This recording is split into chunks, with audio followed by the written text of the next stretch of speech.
दोस्तों, रमजान का मुबारक महीना शुरू हो चुका है और साथ ही इसी महीने की 14 तारीख को हिंदुओं का एक बड़ा त्योहार होली भी है और इसी दिन यानी कि 14 तारीख को ही रमजान मुबारक का जुमा भी है।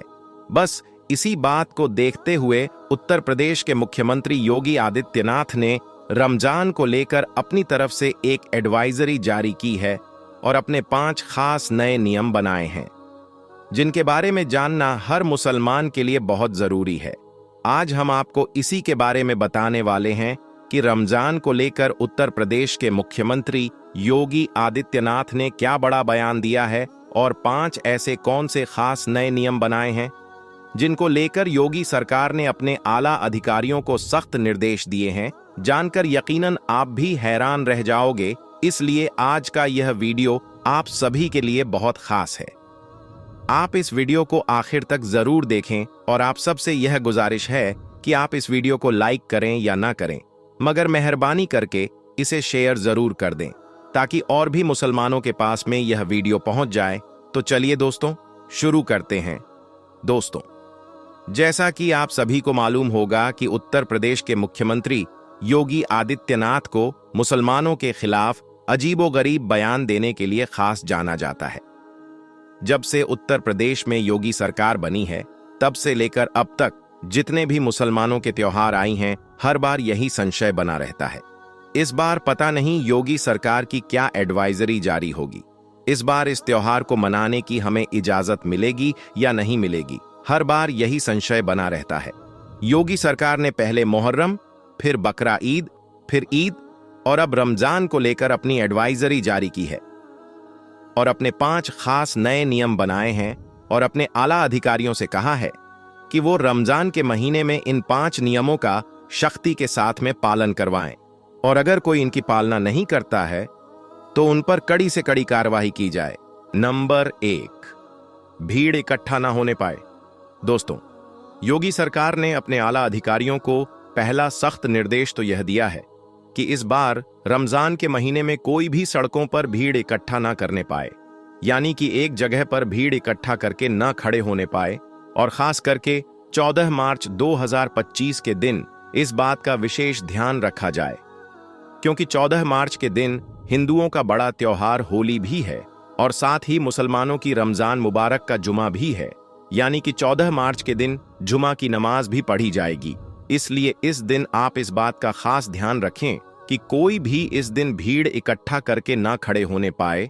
ऐसा इसलिए क्योंकि हाल ही के दिनों में ऐसा देखा गया है कि हमारे देश भारत में कुछ ऐसे असामाजिक तत्व हो चुके हैं जो इस बात का फायदा उठाकर भीड़ में जाकर खड़े हो जाते हैं और फिर सांप्रदायिक माहौल खराब करने की कोशिश करती है। इसलिए योगी सरकार ने इस बार रमजान के महीने में अपने आला अधिकारियों को निर्देश दिए हैं कि वह संवेदनशील इलाकों में मॉनिटरिंग करना शुरू कर दें और माहौल खराब करने वालों को किसी भी हाल में बख्शा ना जाए, उन पर कड़ी से कड़ी कार्रवाई की जाए। हम आपको बता दें कि योगी सरकार का यह फरमान सुनकर पुलिस जगह जगह पर सतर्क हो चुकी है, यानी कि हमारे देश भारत में होली का त्योहार और रमजान शरीफ का जुमा शांति और भाईचारे के साथ मने। इसलिए पुलिस अब से ही अलर्ट हो चुकी है और संवेदनशील और अति संवेदनशील इलाकों में मॉनिटरिंग करनी भी शुरू कर दी है, क्योंकि इसके लिए योगी सरकार ने अपने आला अधिकारियों को सख्त निर्देश दिए हैं और कहा है कि वह इस बार रमजान के महीने में इस बात का सख्ती के साथ पालन करवाने की कोशिश करें। नंबर 2, लाउड स्पीकर की आवाज धीमी रखी जाए। दोस्तों, जैसा कि आप सभी को मालूम है, रमजान का महीना शुरू हो चुका है और इस महीने में सुबह सहरी के वक्त बार बार मस्जिदों से आवाज लगाई जाती है, फिर अजान होती है और फिर नमाज होती है। इसी तरह से फिर शाम को इफ्तारी के वक्त सायरन बजता है और मस्जिदों से रोजा खोलने की आवाज लगाई जाती है। बस इसी बात को देखते हुए इस बार योगी सरकार ने एक एडवाइजरी जारी की है जिसमें अपने आला अधिकारियों को सख्त निर्देश दिए हैं कि जितने भी मस्जिदों के ऊपर लाउड स्पीकर लगे हुए हैं उनकी आवाज को धीमा रखा जाए, यानी कि किसी भी मस्जिद से लाउड स्पीकर में जोर जोर से ना बोला जाए और खास तौर से सुबह सहरी के वक्त बेवजह शोर शराबा ना किया जाए।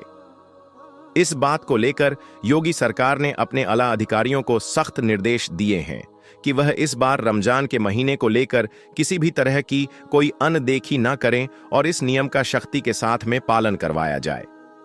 नंबर 3, ड्रोन कैमरों से नजर रखी जाए। दोस्तों, योगी सरकार ने अपने आला अधिकारियों को तीसरा सख्त निर्देश यह दिया है। इस बार रमजान के महीने में पूरे प्रदेश में कहीं पर भी अगर कोई माहौल खराब होता है तो इसी जगहों पर फौरन ही धारा 144 लगाते हुए वहां पर नियमों का सख्ती के साथ में पालन करवाया जाए। और यही नहीं, फौरन ही ऐसी जगहों पर सादा वर्दी में महिला और पुलिस को तैनात किया जाए और ड्रोन कैमरों से ऐसी जगहों की खास निगरानी रखी जाए।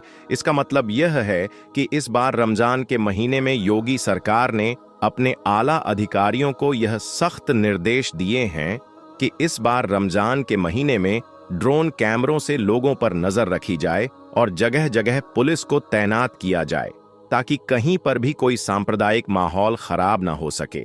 इसके साथ ही जगह जगह पर गाड़ियों की और बाइकों की चेकिंग भी की जाए और अगर कोई पुलिस की कार्यवाही में दखल अंदाजी करने की कोशिश करी तो उस पर फौरन ही कड़ी से कड़ी कार्रवाई की जाए। ना प्लीज सर।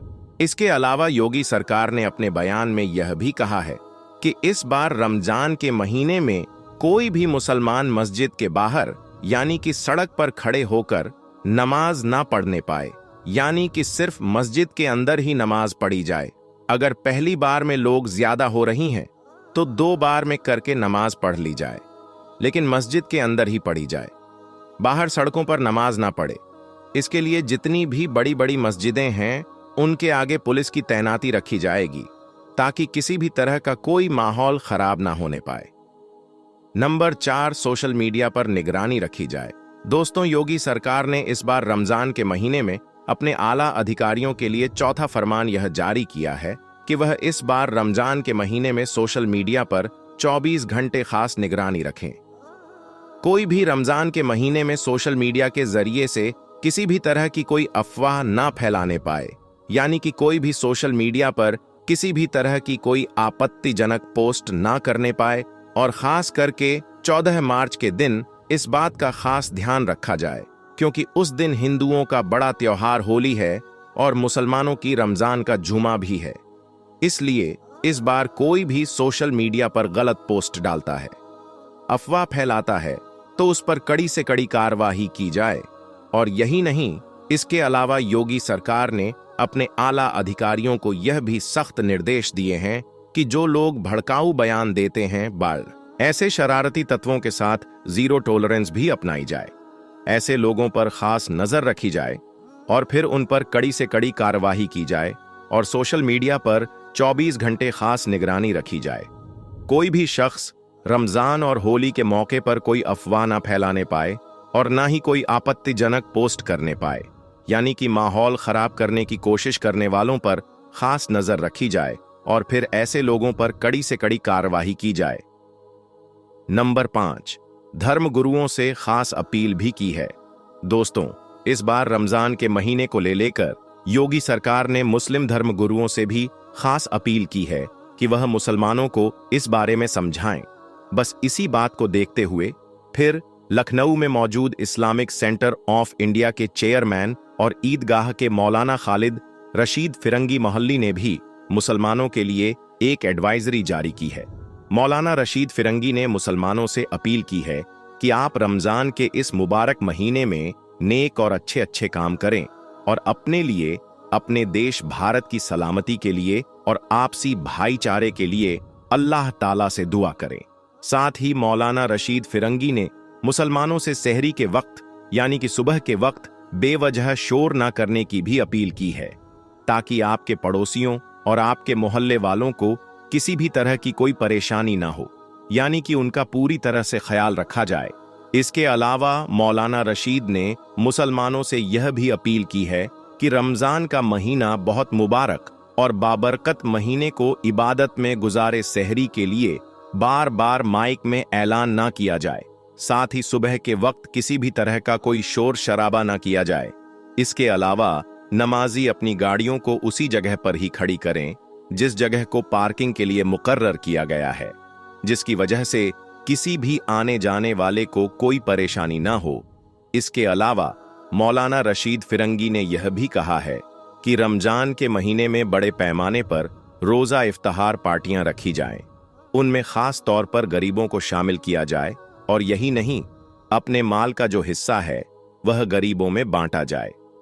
दोस्तों, याद रखिए, रमजान का महीना रहमतों और बरकतों वाला महीना है। इसलिए आप इस पाक महीने में अल्लाह ताला की खूब इबादत करें और नेक और अच्छे अच्छे काम करें। लेकिन इसके साथ ही आप इस महीने में कोई भी ऐसा वैसा काम ना करें जिसकी वजह से आपको या फिर आपकी कौम को किसी भी तरह की कोई परेशानी का सामना करना पड़े। इसलिए आप इस महीने में कोई भी गलत काम ना करें और इन 5 नियमों का आप सख्ती के साथ पालन करें। अल्लाह ताला से दुआ है कि अल्लाह पाक हम सबको रमजान के इस मुबारक महीने में बुराई से दूर रखे और नेक और अच्छे अच्छे काम करने की तौफीक अता फरमाए। आमीन, अल्लाहुम्मा आमीन। एक बार आप भी कमेंट बॉक्स में आमीन जरूर लिख दें। दोस्तों, सबसे पहले तो आप सभी को रमजान 2025 की एडवांस में बहुत बहुत मुबारकबाद। आपका दिल करे तो आप भी हमें कमेंट बॉक्स में मुबारकबाद लिख सकते हैं। आज हम आपको औरतों के 3 ऐसे काम बताने वाले हैं जिनके बारे में अल्लाह के प्यारे नबी हजरत मोहम्मद सल्लल्लाहु अलैहि वसल्लम ने फरमाया है कि रमजान से पहले पहले औरतें इन 3 काम को करना बंद कर दें, वरना रमजान के मुबारक महीने में उनका कोई भी रोजा, उनकी कोई भी इबादत अल्लाह की बारगाह में कबूल नहीं होगी। ऐसी औरतें रमजान में रोजा रखकर भी तबाह और बर्बाद हो जाएंगी। इसलिए आज का यह वीडियो आप सभी के लिए बहुत खास है। आप इसको आखिर तक जरूर देखें और आप सबसे यह गुजारिश है कि आप इस वीडियो को लाइक करें या ना करें, मगर मेहरबानी करके इसे शेयर जरूर कर दें ताकि रमजान से पहले पहले यह वीडियो ज्यादा से ज्यादा इस्लामिक माँ बहनों के पास में पहुंच जाए। तो चलिए दोस्तों, शुरू करते हैं। दोस्तों, रमजान के महीने का हर मुसलमान बड़ी बेसब्री से इंतजार करता है, क्योंकि इस महीने में नेकियों का भाव बढ़ जाता है। एक नेकी के बदले में 70 नेकियां मिलती हैं। यही वजह है कि रमजान के मुबारक महीने में हर मुसलमान बुराइयों से दूर हो जाता है और अल्लाह पाक की इबादत में लग जाता है। मगर क्या आप जानते हो कि इस दुनिया में 3 बदनसीब औरतें ऐसी भी हैं जिनके बारे में अल्लाह के प्यारे नबी ने फरमाया है कि अगर औरतें रमजान से पहले पहले इन 3 काम को करना बंद नहीं किया तो ऐसी औरतों की कोई भी इबादत, कोई भी रोजा अल्लाह की बारगाह में कबूल नहीं होगा, बल्कि ऐसी औरतें रमजान में रोजा रखकर भी तबाह और बर्बाद हो जाएंगी। नंबर 1, हया और पाकीज़ा।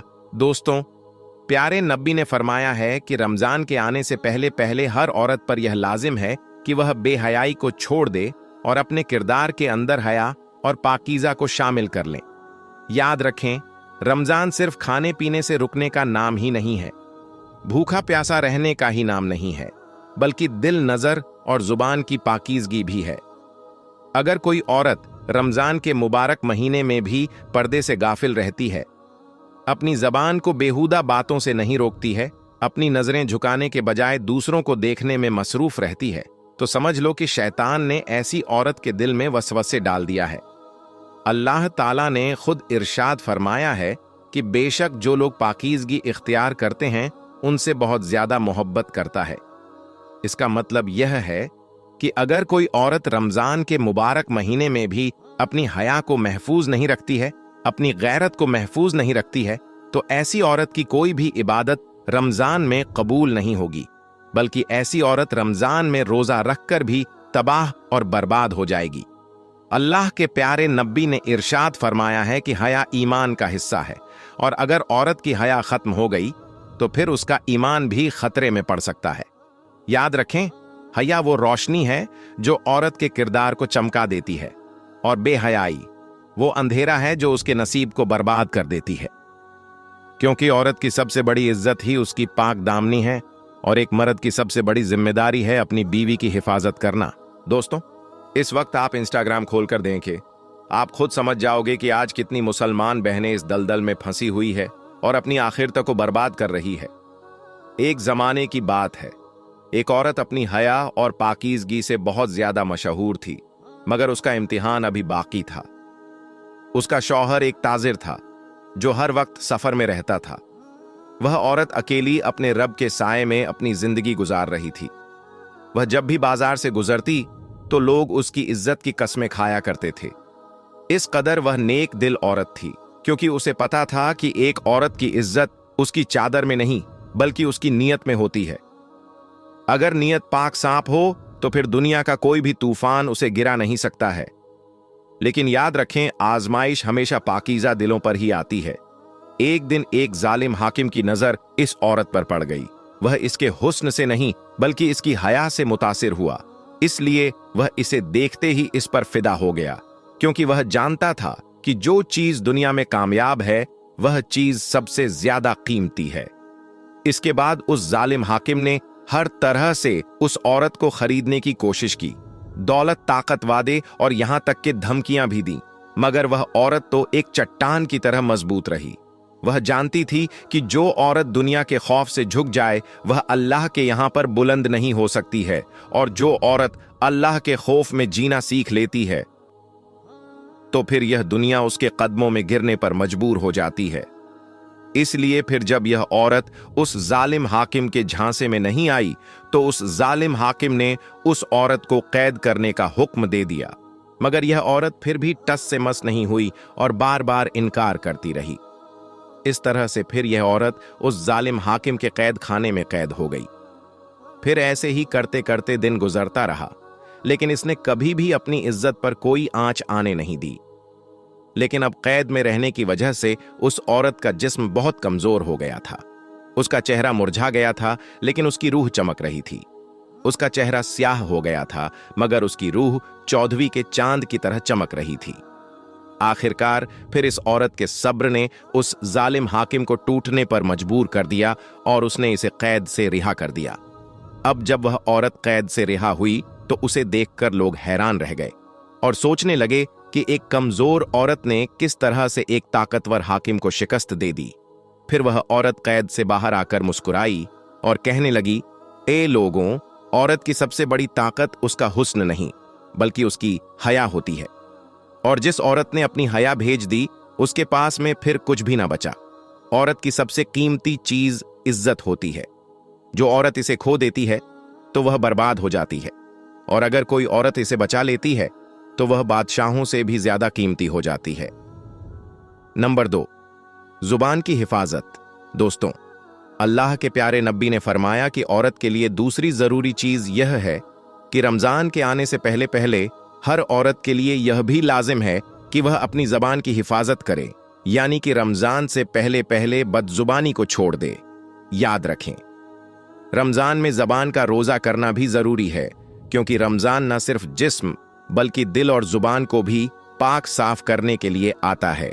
आंसी, अगर कोई औरत रमजान के मुबारक महीने में भी गलत जबान का इस्तेमाल करती है, दूसरों की बुराई करने में अपना वक्त गुजारती है, चुगलखोरी में वक्त गुजारती है, गीबत और झूठ में लगी रहती है, तो समझ लो कि ऐसी औरत रोजा रखकर भी अपना ही नुकसान कर रही होती है।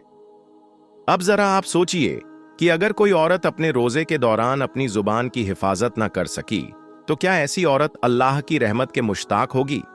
क्या वह रमजान की बरकतों की मुश्ताक होगी?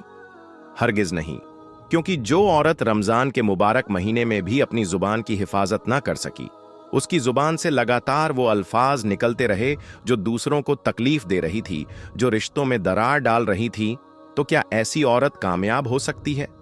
हरगिज नहीं, ऐसी औरत बिल्कुल भी कामयाब नहीं हो सकती है। अल्लाह के प्यारे नबी ने इरशाद फरमाया है कि जिसने रमजान के महीने में झूठ और गलत काम करना ना छोड़े तो उसको भूखा प्यासा रहने की कोई जरूरत नहीं है। याद रखें, इंसान का सबसे बड़ा दुश्मन उसकी अपनी जबान ही है, जो कोई अपनी जबान को काबू में नहीं रख सकती है। वह अपनी इज्जत और नेकी को बर्बाद कर देती है, और जो औरत अपनी जुबान के वार से दूसरों के दिल को जख्मी करती है तो ऐसी औरत खुद भी कभी खुश नहीं रह सकती है। बनी इज़राइल में एक औरत थी जिसकी जुबान बहुत तेज और बेकाबू थी। हर वक्त वो अपनी जुबान को तेज छुरी की तरह चलाया करती थी। वो अपनी बातों में दूसरों की इज्जत का ख्याल नहीं रखती थी। हर बात पर वो तंज करती थी। वो अपनी जबान से जख्म देने को अपनी इज्जत समझती थी। वहीं पर दूसरी ओर उसका शौहर एक नेक दिल इंसान था। वह हमेशा सब्र से उसकी सख्त बातों को भी बर्दाश्त कर रहा था। हालांकि उसने कई बार अपनी इस बीवी को समझाया भी कि बेगम जुबान का जख्म तलवार के जख्म से भी ज्यादा गहरा होता है, क्योंकि तलवार का जख्म तो भर जाता है लेकिन जुबान की दिए हुए जख्म कभी नहीं भरती है। मगर इसकी बीवी को कभी भी अपनी गलती का एहसास नहीं होता था। वो तो समझती थी कि अल्फाज बस ज़बां में उठ जाती है, इनका कोई हिसाब नहीं होता है।